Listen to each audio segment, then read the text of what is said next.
जम्मू कश्मीर की 90 विधानसभा सीटों को लेकर ताजा आंकड़े सामने आना शुरू हो चुके हैं। देश की टॉप 10 न्यूज एजेंसियों ने अपने ताजा एग्जिट पोल जारी कर दिए हैं, लेकिन इसी बीच देश के सबसे अहम और महत्वपूर्ण क्षेत्र फलोदी आकलन बाजार या यूं कहे कि फलोदी सट्टा बाजार, देश के राष्ट्रीय सट्टा बाजारों की क्या सोचना है, क्योंकि हमने पिछले चुनाव में देखा था कि लगभग 10 सर्वे एजेंसियों ने एग्जिट पोल दिया था, जिनमें से सिर्फ 2 सर्वे एजेंसियों के एग्जिट पोल सटीक साबित हुए थे। ऐसे में आकलन बाजार या राष्ट्रीय सट्टा बाजार की बात करें तो इनके यहां पर 10 में से 8 आकलन सट्टा एग्जिट बिल्कुल सही साबित होते हैं। इसी के चलते जम्मू कश्मीर की 90 विधानसभा सीटों को लेकर सबसे बड़ा और सटीक एग्जिट पोल हम आपके सामने लेकर आ चुके हैं। यहां पर जम्मू कश्मीर में कौन सी सीट पर किस पार्टी की क्या स्थिति है, किस पार्टी का क्या कुछ प्रभाव है, लगातार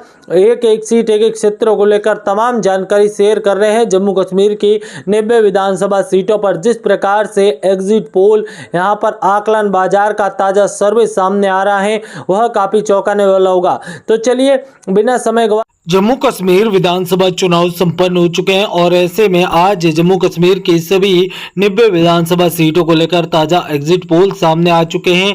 तो यहां पर ताजा एग्जिट पोल के अनुसार क्या कुछ स्थिति है। अगर पिछले चुनाव की बात करें तो 2014 में जम्मू कश्मीर में चुनाव हुए थे और जैसा कि आप जानते हैं कि उस समय 87 सीटें थी और बहुमत का आंकड़ा 44 था।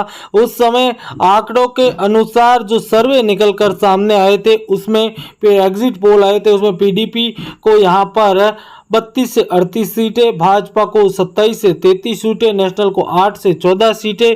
तो वहीं आपको बता दें कि अगर हम बढ़े तो कांग्रेस को यहाँ पर उस समय जो सीटें थी वो 4 से 10 सीटें और अन्य को 2 से 8 सीटें, जो बिल्कुल यहाँ पर फर्जी सर्वे निकला था। इस सर्वे में एक भी जो तथ्य था वो बिल्कुल सही नहीं निकला था।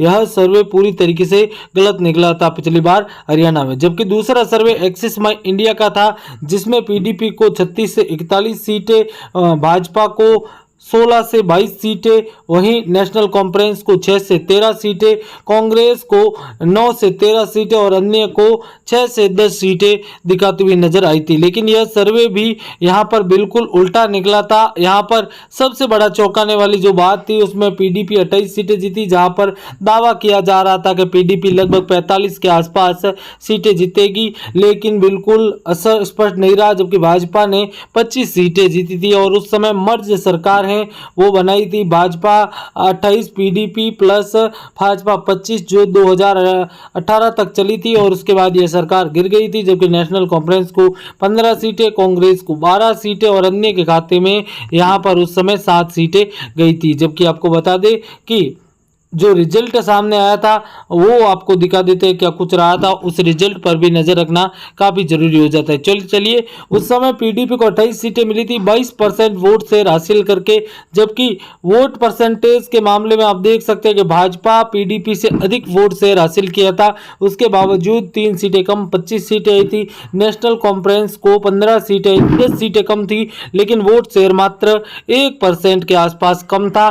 जबकि कांग्रेस को मात्र 12 सीटें आई थी, 4% वोट शेयर बीजेपी से कम था। लेकिन यहां पर सीटों में बड़े बदलाव। वहीं पॉपुलर कॉन्फ्रेंस को 2 सीटें आई थी 1% वोट शेयर के साथ, और सीपीआई को कोई सीट नहीं, 0.05% वोट शेयर मिला था। आपको बता दें कि जम्मू कश्मीर 2024 के जो लोकसभा चुनाव हुए थे उसके हिसाब से अगर देखा जाए तो इस बार नेशनल कॉन्फ्रेंस को सबसे अधिक 36 सीटें मिल सकती हैं। जहां दोस्तों उमर अब्दुल्ला की पार्टी को 36 सीटें मिलने के आसार हैं, जबकि भारतीय जनता पार्टी को 29 सीटें दिए जाने की संभावनाएं नजर आ रही हैं।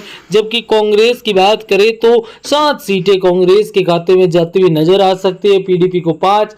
पिछले चुनाव में जो पार्टी 28 सीटें जीत कर आई थी उसकी सीटें घटकर मात्र 5 नजर आ रही है।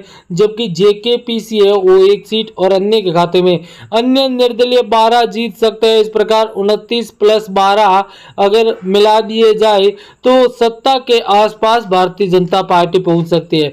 और नेशनल कॉन्फ्रेंस के 36 और कांग्रेस के 7 यानी कि 36 प्लस 7 42 सीटें। ऐसे में उन्हें 3 से 4 निर्दलीयों का सहारा लेकर सरकार बनाने का आंकड़ा पार कर सकती है। वहीं जम्मू कश्मीर में सीएम पद के लिए दो बड़े दावेदार हैं। एक है उमर अब्दुल्ला की बात करें तो यह पूर्व सीएम फारूक अब्दुल्ला के बेटे हैं। 2009 से 15 तक सीएम रहने का अनुभव भी है। 2015 से 18 तक नेता प्रतिपक्ष रहे, 3 बार सांसद का भी अनुभव है। 2 सीटों पर चुनाव लड़ रहे हैं। महबूबा के सीएम बनने से इनकार करने पर उमर अब्दुल्ला की दावेदारी है वो मजबूत हो गई है इस बार। जबकि दूसरा नाम है रविंद्र रैना का।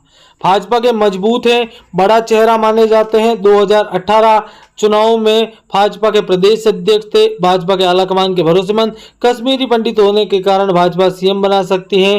कोई आपराधिक केस दर्ज नहीं है इन पर। क्लीन छवि के कारण जम्मू में संभाग में लोकप्रिय हैं। यहाँ पर देखिए, परिसीमन के बाद जम्मू कश्मीर की 6 सीटों में बढ़ी, तो वहीं जम्मू में 6 तो कश्मीर में 1 सीट बढ़ी। यहाँ पर जो स्थिति है वो काफ़ी अहम और महत्वपूर्ण हो जाती है। अब पोल्स की नज़र डाल लेते हैं कि पोल्स क्या कहते हैं।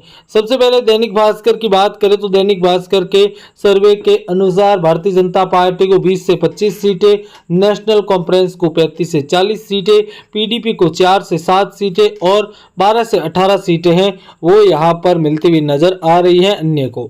ऐसे में 35 से 40 सीटें जीतने वाली यहाँ पर पीडीपी, नेशनल कॉन्फ्रेंस और कांग्रेस सरकार बना सकती हैं। हालांकि इन्हें इन निर्दलीयों का सहारा लेना होगा। अगर ये निर्दलीय जो कि जीत रहे हैं वो भाजपा के साथ चले गए तो ये सरकार में आ सकते हैं। जबकि इंडिया टुडे और सी वोटर्स ने 27 से 32 सीटें मिलने का अनुमान भाजपा को लगाया, जबकि कांग्रेस को 40 से 48 सीटें, यहाँ पर नेशनल कॉन्फ्रेंस और कांग्रेस को 6 से 12 सीटें, पीडीपी को और 6 से 11 सीटें। ऐसे में जो स्थिति है वो स्पष्ट बहुमत नेशनल कॉन्फ्रेंस को देती हुई नजर आ रही है। हालांकि अगर रिपब्लिक मेजोरिटी की बात करें, रिपब्लिक भारत मेजोरिटी, तो 25 सीटें भाजपा को देती हुई नजर आ रही है, 27 सीटें गठबंधन को, 28 सीटें पीडीपी को, जबकि यहाँ पर 7 सीटें अन्य को। ये स्पष्ट आंकड़े दिखा रहा है। जबकि रिपब्लिकन टीवीपी मार्क की बात करें तो भाजपा को 30 से 28 सीटें, यहाँ पर नेशनल कॉन्फ्रेंस और यहाँ पर बात करें पीडीपी की तो यहाँ पर नेशनल कॉन्फ्रेंस और कांग्रेस को देखिए 31 से 36, 5 से 7 सीटें हैं वो यहाँ पर पीडीपी को और 8 से 16 सीटें। किसी को भी पूर्ण बहुमत नहीं मिल रहा है। अगर पीडीपी और इन दोनों को मिला दिया जाए तो फिर भी बहुमत नहीं, हालांकि ये तीनों मिलते हैं तो बहुमत मिल जाएगा। ऐसे में अगर भाजपा ने कोई बड़ा दांव खेलते हुए निर्दलीयों को साथ में ले लिया तो यह सत्ता के शिखर तक पहुंच जाएंगे। वहीं न्यूज 24 चाणक्य 23 से 27 सीटें भाजपा के खाते में दिखाता हुआ नजर आ रहा है, जबकि 46 से 50 सीटों के साथ स्पष्ट बहुमत की सरकार है वो नेशनल कॉन्फ्रेंस और कांग्रेस की, जबकि 7 से 11 सीटें हैं वो यहाँ पर पीडीपी को, 4 से 6 सीटें निर्दलीय को मिलती हुई नजर आ रही हैं। अब सारांश की बात करें तो यहाँ पर पॉपुलर प्लस की बात करें तो भाजपा को 23 से 27, 40 से 50, 46 से 50 सीटें नेशनल कॉन्फ्रेंस को सरकार बना रही हैं, जबकि 7 से 11 सीटें पीडीपी को और 4 से 6 सीटें हैं वो यहाँ पर अन्य को। जबकि मौनी कंट्रोल की बात करें तो ये 26 सीटें भाजपा को, 40 सीटें गठबंधन इंडिया गठबंधन को, 7 सीटें पीडीपी को और 17 सीटें अन्य के खाते में जाती हुई नजर आ रही हैं। ऐसे में जम्मू कश्मीर में जो स्पष्ट बहुमत का आंकड़ा है उसके अनुसार पोल्स आपको बता दें, पोल ऑफ पोल्स की बात करें यानी कि सभी जो आंकड़े हैं उन पर अगर स्पष्ट और पैनी निगाह डाली जाए तो यहाँ पर 26 सीटें भाजपा जीत रही है। कहीं ना कहीं यहाँ पर दावा किया जा रहा है कि भाजपा सरकार बना रही है, लेकिन ताज़ा आंकड़ों के अनुसार भाजपा को मात्र 26 सीटें मिल रही है, जो बहुमत से लगभग यहाँ पर 21 सीटें दूर है, यानी कि 21 सीटें दूर है सत्ता के शिखर से, जो कि बड़ा अहम माना जा रहा है। जबकि आपको बता दें कि भाजपा को 21 सीटें दूर रहना पड़ रहा है। अगर 21 सीटें और यहाँ पर आती है तब सत्ता के शिखर तक पहुँच पाएगी। जबकि आपको बता दें कि पीडीपी और नेशनल कॉन्फ्रेंस को सत्ता के शिखर तक पहुंचने के लिए मात्र 7 सीटों की जरूरत है। ऐसे में यह निर्दलीय इनका सहारा बन सकते हैं और यह सरकार बनाने के आंकड़े को हासिल करवा सकते हैं। जबकि पीडीपी 12 सीटें, अगर पीडीपी को इधर चला दिया जाए तो पीडीपी 26 प्लस 12 यानी कि अगर ये बहुत कम संभावनाएं हैं, 26 प्लस 12 यानी कि 38 सीटें हो जाती हैं। ऐसे में दोनों ही पार्टियां यहाँ पर अगर दो गठबंधन 39 और 38 तो ऐसे में जो निर्दलीयों का सहारा, निर्दलीयों का सबसे अच्छा प्रयोग और प्रभाव छोड़ेगा निर्दलीयों पर, वह सरकार बनाने योग्य आंकड़ा हासिल करने में कामयाब हो सकता है। ऐसे में ताजा सर्वे रिपोर्ट के अनुसार मुकाबला काफी पेचीदा और कड़ा है। जुड़े रहे हमारे साथ। धन्यवाद। जय हिंद, वंदे। सर्वे के अनुसार भाजपा 30 से 35 सीटें, नेशनल कॉन्फ्रेंस और कांग्रेस गठबंधन है वो 35 से 40 सीटें, जबकि पीडीपी के खाते में बात करें तो पीडीपी को 2 से 5 सीटें मिलने का अनुमान है, तो वहीं अन्य 5 से 10 सीटें जीत सकते हैं। तो दोस्तों, आज का यह ताज़ा आकलन बाजार का सर्वे कैसा लगा कमेंट के माध्यम से जरूर बताएं और हमारे वीडियो को शेयर जरूर करें। मिलेंगे ऐसे ही वीडियो के साथ। धन्यवाद। जय हिंद, वंदे मातरम।